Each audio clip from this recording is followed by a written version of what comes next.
Assalamualaikum students of class 9. How are you all? Hopefully you all will fine. Okay students, as you know that we were studying chapter number 7, solution and suspension, and we are going to finish this chapter. In this chapter now today we will study about few topics like us. First of all we will study about the process of crystallization from chapter number 7. In the previous lecture we have studied about the molality, mole fraction, and I have given you to do the practice of the numericals. But in today's lecture I will try to complete this chapter with the remaining topics. Now okay, hopefully you are doing the practice of the numericals. If you have any problem then you can ask me, students. Okay, be comfortable and you can ask any question. Okay, now we will move towards our today's lecture, crystallization. Crystallization is basically a process of forming the crystals.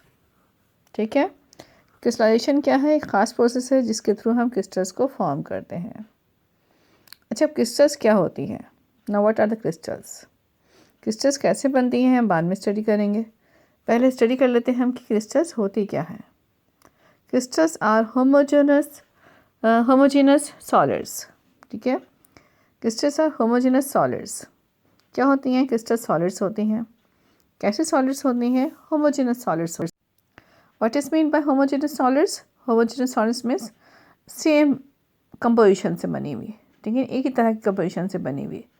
ठीक है, बिल्कुल same एक तरह की चीज़, एक ही चीज़ बनी हुई होती है. ठीक है, होमोजेनस सॉलिड्स होती हैं. Right, having regular and definite geometrical shapes. जो क्रिस्टल्स होती हैं इनकी ख़ास ज्योमेट्रिकल शेप्स होती हैं, इनकी ख़ास तरह की शेप्स होती हैं. ठीक है, ख़ास प्रॉपर डेफिनेट यानी ख़ास प्रॉपर शेप्स होती हैं. और साथ ही जो है रेगुलर शेप्स होती हैं यानी एक जैसे स्ट्रक्चर्स होते हैं. जो एक ख़ास तरह की क्रिस्टल होती है वो एक ख़ास तरह की शेप्स और स्ट्रक्चर रखती हैं. ठीक है ना, ख़ास तरह की शेप्स होती है. हर एक शेप दूसरी शेप से डिफरेंट नहीं होती. And they have the sharp edges. ठीक है ना, इन जो इनकी जो शेप होती है पॉइंटेड सी होती है, और जो इनके एजेस होते हैं, किनारे होते हैं, वो पॉइंटेड होते हैं, शार्प होते हैं, तेज़ होते हैं. ठीक है, so they have the sharp pointed edges. अगर उनको टच करें तो इनके जो किनारे होते हैं, इनके जो एजेस होते हैं वो शार्प होते हैं. ठीक, क्या पढ़ा हमने? Crystals are homogeneous solids. ठीक है, ऐसे सॉलिड्स होते हैं जो डेफिनेट शेप होती है, ज्योमेट्रिकल शेप होती है, and they have the regular structures with sharp edges. Okay, so these are the properties of crystals. Pure crystals of compounds have sharp melting point. एक और पॉइंट के जो प्योर क्रिस्टल्स होती हैं उनके मेल्टिंग पॉइंट शार्प होते हैं. जब हम प्योर क्रिस्टल्स का मेल्टिंग पॉइंट लेंगे तो वो शार्प होता है, और जो इम्प्योर क्रिस्टल्स होती हैं उनके मेल्टिंग पॉइंट शार्प नहीं होते. तो मेल्टिंग पॉइंट से भी क्रिस्टल्स की पहचान कर सकते हैं कि क्रिस्टल्स प्योर है या इम्प्योर है. प्योर मीन्स बिल्कुल एक तरह की कंपोजिशन की बनी हुई. इम्प्योर मीन्स उसमें 2-3 तरह की चीज़ें मिक्सअप हैं. ठीक है, ख़ास एक मटेरियल से बनी हुई नहीं है, एक चीज़ से बनी हुई नहीं है. That's impure. Okay, now students, look into your book, page number 107. I am reading the few points from the second last para.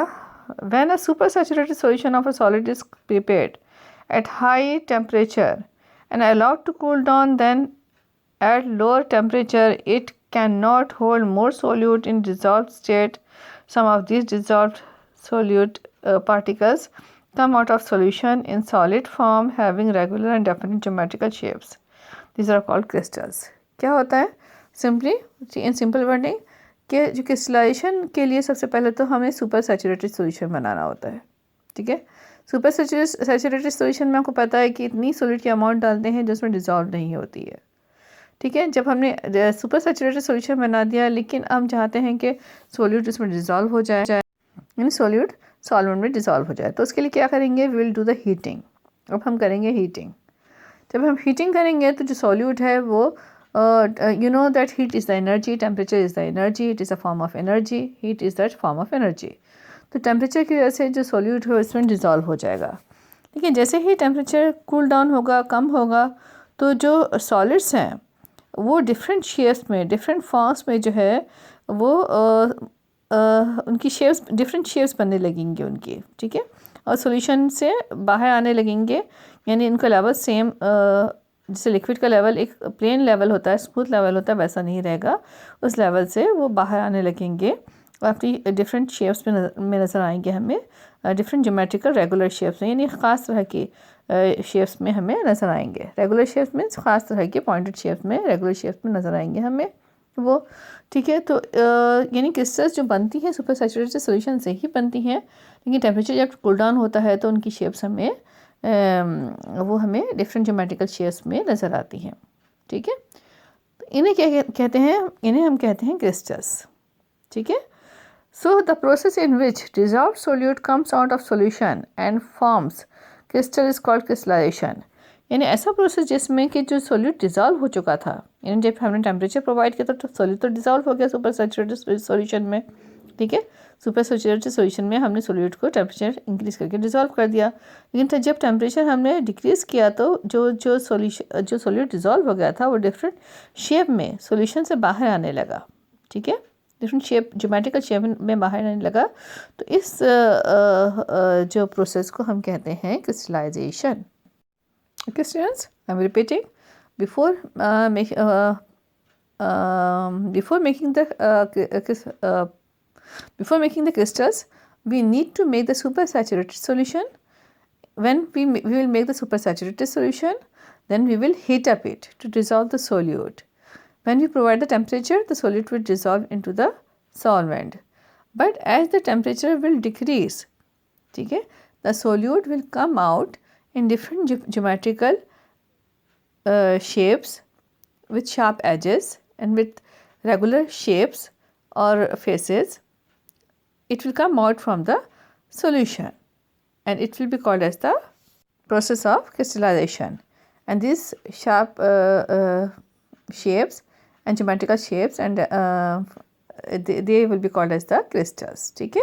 यानी जो शेप्स बनेंगी, ज्योमेट्रिकल जो शेप्स बनेंगी, ये हमें क्रिस्टल्स कहलाएंगे। Now students, let's move towards its example and more information, okay? Purification of solids by crystallization process, ठीक है। First thing in this topic which I would like to tell you, that is that in the impure solid there are two types of impurities, ठीक है। कोई भी जो impure solid होता है या जो इम्प्योर क्रिस्टल होती है, उसमें दो तरह की इम्प्योरिटीज़ होती हैं। कैसी होती हैं? एक ऐसी इम्प्योरिटी होती है जो कि सॉल्युबल इम्प्योरिटी होती है, जो रूम टेम्परेचर पे भी सॉल्युबल होती है और वो हमें अनसीन होती है, नज़र नहीं आती है। और दूसरी इम्प्योरिटी ऐसी होती है कि जो इनसॉल्युबल इम्प्योरिटी होती है, एक सॉल्युबल और दूसरी इनसॉल्युबल, ठीक है ना। इनसॉल्युबल इम्प्योरिटी असल में बेसिकली ऐसी इम्प्योरिटी होती है जो कि अनडिज़ोल्व होती है, यानी कि होमोजेनस सॉलिड बना है, ठीक है, तो उस वो ज़ाहिर है दो से ज़्यादा सब्सटेंसेस से मिलके बन सकता है, ठीक है। तो उसमें जो है इम्प्योरिटी हो सकती है। अच्छा, इम्प्योरिटी किस तरह की होगी? दो तरह की इम्प्योरिटी होगी, ठीक है। अब दो तरह की इम्प्योरिटी कैसी होगी? एक ऐसी इम्प्योरिटी होगी जो कि डिज़ोल्व हो चुकी है, जो नज़र ही नहीं आ रही है वो इम्प्योरिटी ही है, ठीक है ना, यानी वो इम्प्योर सब्सटेंसेस उसके अंदर मिक्सअप हैं। जो सब्सटेंस है वो प्योर नहीं है, किसी एक चीज़ से नहीं बना हुआ, उसमें दूसरी चीज़ से दूसरी या तीसरी चीज़ को इसमें मिक्सअप हो गई है, ठीक है। और एक दूसरी टाइप ऑफ इम्प्योरिटी होगी वो अनडिज़ोल्व इम्प्योरिटी होगी या इनसॉल्युबल इम्प्योरिटी होगी, यानी ऐसी इम्प्योरिटी जो कि उसके सॉल्वेंट में है, तो उस सॉलिड के अंदर है तो, लेकिन वो डिज़ोल्व फॉर्म में नहीं है, वो इनसॉल्युबल ही रह गई है, ठीक है। तो इस तरह के दो तरह की इम्प्योरिटीज़ हमें मिल सकती हैं और ये दो तरह की इम्प्योरिटीज़ हमें रूम टेम्परेचर पे इजीली जो है हमें मिल सकती हैं, ठीक है। ओके ना, I am reading few points from your book. An impure solid generally contains two types of impurities, an insoluble impurity and a soluble impurity. Insoluble impurity is totally insoluble in the solvent, used for crystallization even at boiling point, ठीक है, even at boiling temperature, ठीक है। जो insoluble impurity होती है वो crystallisation के process में सॉल्वेंट में होती है, इवन वो बॉइलिंग पॉइंट यानी बॉइलिंग टेम्परेचर यानी हीटिंग कर रहे होते हैं, बॉइलिंग कर रहे होते हैं, तब भी वो इनसॉल्युबल ही रहती है, वो सॉल्युबल नहीं होती है उसके अंदर, ठीक है। किसी फॉर्म में वो सॉल्युबल नहीं होती है, इवन हीटिंग पे भी वो सॉल्युबल नहीं होती है, ठीक है। While the soluble impurity remains in insoluble form at room temperature, ठीक है। जबकि जो सॉल्युबल इम्प्योरिटी होती है वो इम्प्योरिटी रूम टेम्परेचर पे भी उस सॉल्वेंट में होती है, ठीक है, सॉल्युबल फॉर्म में ही होती है वो, यानी सॉल्युबल इम्प्योरिटी जब सॉल्युबल हो गई तो सॉल्युबल फॉर्म ही रहेगी, ठीक है, वो रूम टेम्परेचर पे भी सॉल्युबल फॉर्म में ही होती है। Therefore, a compound containing such two types of impurities could be easily removed by means of crystallization technique. ठीक है, अच्छा ऐसा कंपाउंड जिसमें ये दोनों तरह की इम्प्योरिटीज़ हो। कौन सी दोनों तरह की इम्प्योरिटीज़? यानी ऐसी इम्प्योरिटीज़ जो कि ऐसी इम्प्योरिटीज़ जो कि सॉल्युबल भी हैं और जो कि इनसॉल्युबल भी हैं, वो दोनों तरह की इम्प्योरिटीज़ को हम क्रिस्टलाइजेशन की टेक्निक के थ्रू, क्रिस्टलाइजेशन प्रोसेस के थ्रू हम इनको रिमूव कर सकते हैं। ठीक है, अच्छा इसकी एग्जांपल दी है। एग्जांपल क्या है इसकी? Example is that a 42 gram impure sample of KNO3 contains a small quantity of sand and NaCl। ठीक है, यानी ने बताया है कि अगर आप 42 ग्राम पोटेशियम नाइट्रेट का सैंपल लें, ठीक है, 42 ग्राम पोटेशियम नाइट्रेट का सैंपल लें तो इसके अंदर दो तरह के आपको कंपोनेंट्स मिलेंगे। दो तरह के कौन से कंपोनेंट्स हैं? एक तो सैंड है और एक सोडियम क्लोराइड है। ठीक है, to obtain pure crystalline potassium nitrate we perform the crystallization technique. ठीक है, एज फॉलोज।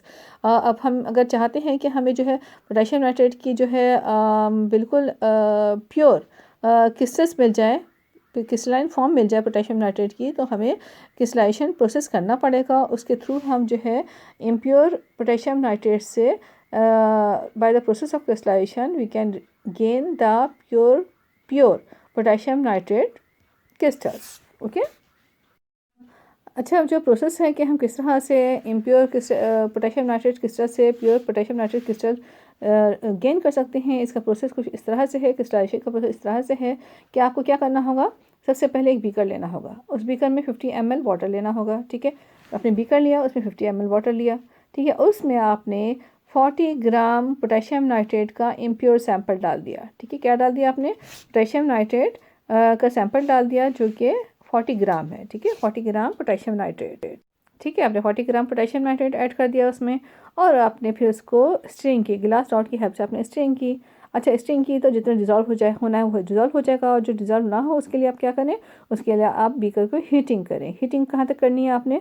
हीटिंग करते हुए आपने टेम्परेचर रखना है 50 डिग्री सेंटीग्रेड। हर ये आपने 50 डिग्री सेंटीग्रेड तक आपने सोल्यूशन को आहिस्ता आहिस्ता स्लोली जो बीकर है उसको आपने हीटअप करना है। जब हीटअप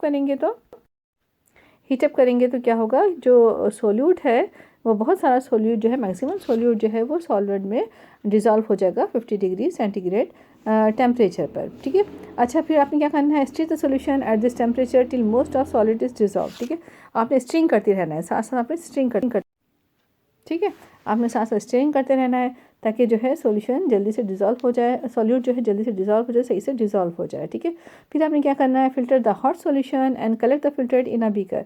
फिर आपने इस सॉल्यूशन को फिल्टर कर लेना है और इसको आपने दूसरे बीकर में इसकी फिल्ट्रेट को कलेक्ट कर लेना है। ठीक है, sand being insoluble in water will be removed and collected on the filter paper। अच्छा अब क्या होगा? आप जब फिल्टर करेंगे आप, तो सैंड आपको पता है कि वाटर में सॉल्युबल नहीं होती है, ज़ाहिर है वाटर में सॉल्युबल ना होने की वजह से वो फिल्टर पेपर के ऊपर रह जाएगी। ठीक है, यानी सैंड अलग हो गई, फिल्टर पेपर के ऊपर रहेगी और सैंड अलग हो गई, और जो है जो बाकी जो रिमेनिंग है, बाकी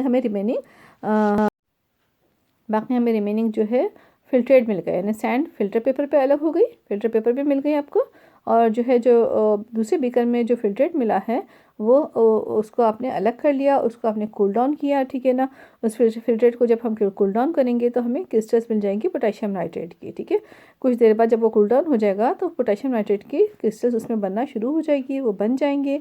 ठीक है, और जब पूरी क्रिस्टल्स बन जाए जब आपकी पूरी क्रिस्टल्स बन जाए, आपको लगे कि और क्रिस्टल्स नहीं बन सकती हैं, प्रोसेस कंप्लीट हो गया, तो आप उसको दोबारा से एक दफ़ा फ़िल्टर कर लें। जब फ़िल्टर कर लेंगे आपको तो क्या होगा? आपके पास जितना भी फिल्ट्रेट है, लिक्विड है, वो बीकर में अलग हो जाएगा, और जो प्योर क्रिस्टल्स हैं, जो क्रिस्टल्स बनी थी, जो प्योर क्रिस्टल्स हैं वो पोटेशियम नाइट्रेट की, वो अलग हो जाएंगी, और उसको आप जो है वो क्रिस्टल्स जब फिल्टर करेंगे तो आपको वो क्रिस्टल्स जो है फिल्टर पेपर के ऊपर आपको अलग मिल जाएंगे। ठीक है, यानी जो फिल्ट्रेट है वो बीकर में चला जाएगा। सेकंड टाइम आप फिल्टर करेंगे। ठीक है, जब फिल्टर करेंगे तो आपको पहले टाइम में तो सैंड अलग हो गया था फिल्टर करने पे, फिर दूसरे टाइम में जो फिल्ट्रेट बचा था उसको हमने कूल डाउन किया और इसमें से पोटेशियम नाइट्रेट की क्रिस्टल्स बन गई। फिर इसको आपने जब दोबारा से फिल्टर किया तो आपको जो फिल्टर करने पर आपको पोटेशियम नाइट्रेट की प्योर क्रिस्टल्स मिल जाएंगे। ओके स्टूडेंट्स, तो इस तरह से आप जो है सैंड को अलग कर सकते हो। ठीक है, इस तरह से आपने पोटेशियम नाइट्रेट से सैंड को अलग कर लिया जो कि इम्प्योरिटी थी। ठीक है, जो कि इनसॉल्युबल इम्प्योरिटी थी। और इस तरह से आपने जो है पोटेशियम नाइट्रेट के क्रिस्टल्स को अलग कर लिया आपने, ठीक है। लेकिन एक बात है कि हमने स्टार्टिंग में मैंने बताया था कि आपको पोटेशियम नाइट्रेट में आपको सैंड भी है और NaCl भी है। सोडियम क्लोराइड डिजॉल्व फॉर्म में है और सैंड जो है इंसॉल्युबल फॉर्म में है। सैंड तो अलग हो गया, लेकिन सोडियम क्लोराइड तो डिजॉल्व फॉर्म में है, यानी जो हमें पोटेशियम नाइट्रेट के क्रिस्टल्स मिली हैं जो प्योर तो है, लेकिन उसमें उन क्रिस्टल्स में सोडियम क्लोराइड डिजॉल्व फॉर्म में है। तो ये डिजॉल्व इम्प्योरिटी है, ठीक है। यानी अभी हमने डिस्कस किया था कि दो तरह की इम्प्योरिटीज हो सकती हैं, एक सॉल्युबल इम्प्योरिटी, इंसॉल्युबल इम्प्योरिटी। इस प्रोसेस के थ्रू हमें सैंड एज इंसॉल्युबल इम्प्योरिटी मिल गया, और जो है sodium chloride as soluble impurity crystals form में रह गया उसमें, ठीक है। So it is the process through which we can prove that by the process of crystallization, ठीक है, we can get the pure crystals, ठीक है। Preparation of solids by crystallization, we can do it by this process, ठीक है ना। तो इस process के थ्रू हम जो है pure impure you can say soluble insoluble impurities को सेपरेट कर सकते हैं, okay. Okay students, at the page number 108 you can find this topic, ठीक है। आपको ये टॉपिक मिल सकता है। इस टॉपिक को आप जो है अच्छे से रीड कर लीजिएगा और जो है इसके स्टेप्स याद रखिएगा, ठीक है। But I am not giving you any homework, okay. Thank you, take care, Allah हाफिज़।